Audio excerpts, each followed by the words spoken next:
Welcome back to Squawk Box. Rick Santelli here live on the floor of the CME Group with breaking news. Our second look at fourth quarter GDP. Last look was up 2.1, same as new look, 2.1. So our second time around unchanged. On consumption, 1.7. We lost a tenth, but we expected that from last look's 1.8. Price index, 1.3, also a tenth cooler. Personal consumption expenditure, but this is the core quarter over quarter, up 1.2, also a tenth light. Durable goods orders, January preliminary read, which means it disappears at the end of the month, is better than expected, but still couldn't lose a negative sign. We're expecting down 1.5%. It is now down 0.2%.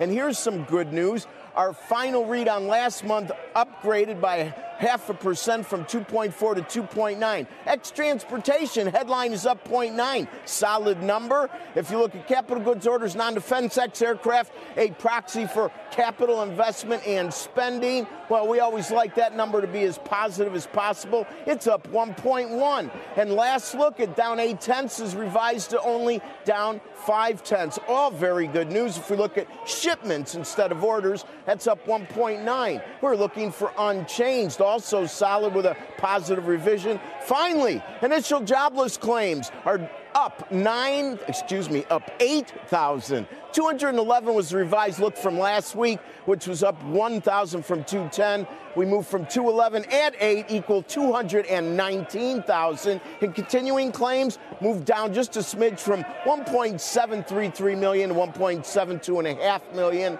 And we see 127 on 10-year note yields. Psychologically, 1.25 will have some significance, but not nearly as much as the notion that we continue to stay guns hot all along the Treasury curve, especially the long maturities. They're guns hot with history. Short maturities are guns hot with lower yields for the cycle.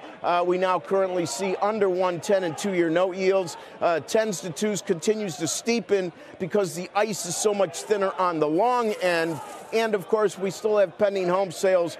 Listen, I'm not a doctor, can't tell you all the specifics of coronavirus, but I can tell you this. The market's overcompensating. I'm not dismissing it, and it doesn't mean it's going to go away, but we're going to have a U on the left side, but at some point we're going to turn it into a V on the right side, at least my opinion.